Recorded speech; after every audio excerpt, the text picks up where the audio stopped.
这位来自中国山东的女士，化名索菲，是位单亲母亲。今年2月份，她带着9岁的儿子离开中国，经历1个月的艰辛辗转，3月底从德州与墨西哥边境进入美国，被海关边境管理局作为偷渡者收容。有时候我走在路上最难的时候，我想要回去嘛，但是想想共产党，我说我坚决不能回去。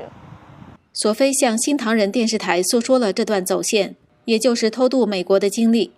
在穿越中南美洲和墨西哥期间，困难重重，险象环生。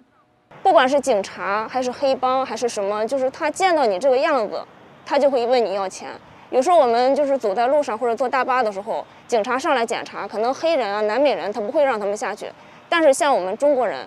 尤其是男的，就会让他们下去单独搜身，可能就是你全身都要扒光了，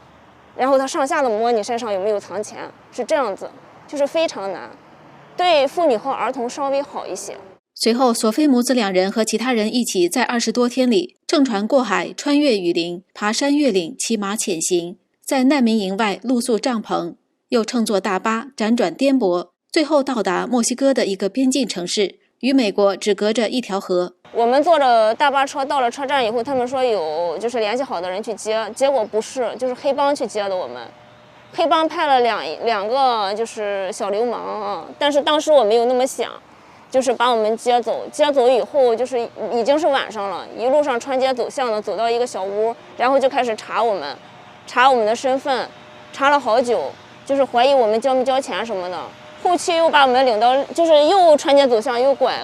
七拐八拐到另外的一个地方，也是一个小屋，然后就开始查我们的行李，把所有的钱什么都要交给他，手机交给他。然后他说第2天给我们安排就是过河，但是第2天他突然非常严肃的跟我们说，就是你们没有交钱，你们被骗了，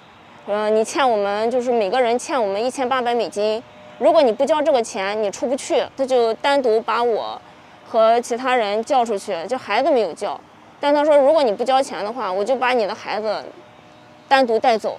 你再想见他就不可能。然后还掏出枪来，就是这样子威胁。然后就是大概6平米的一个小房间里面关了，我们几个3、4个中国人，然后其他是南美人，大人小孩都有10几个，就挤在这个房间里，没有床，你只能睡在地上。然后他把门关上，你不准出去。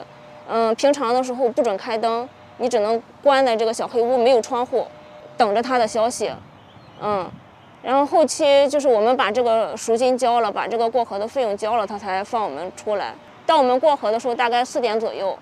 过了河以后我们走了大概10几分钟，看到一个立交桥，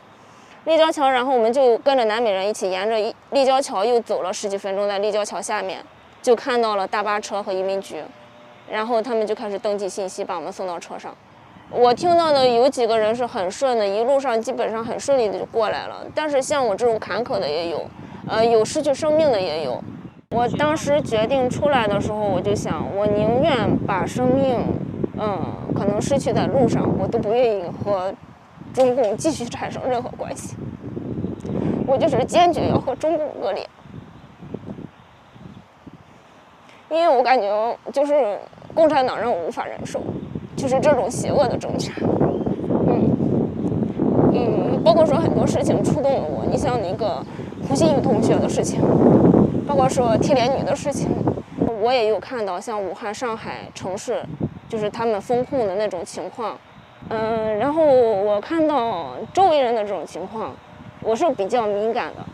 就是我能感觉到别人的痛苦，就是我觉得我每天活得都非常痛苦，就是每天醒了以后，我感觉没有希望。所以说我就决定带孩子出来。我感觉他现在就是对我们就是像牲畜一样，随时可以说，随时他想换什么，想要你的钱，想要你的零件、你的器官，就可以拉出一个，然后就去切割掉，然后把你账上的钱清空掉，人就可以直接像抹数字一样抹掉，很可怕。就是没有自由，你没有言论的自由，没有信仰的自由，没有基本的人的生命的权利。索菲希望在自由民主的美国摆脱中共的阴霾，孩子可以快乐地成长。他正在寻找律师的帮助，早日被美国正式接纳，开始新的生活。但是一些这个地方呢，都要出现一些弯曲的东西，这样营造出这个比较是比较。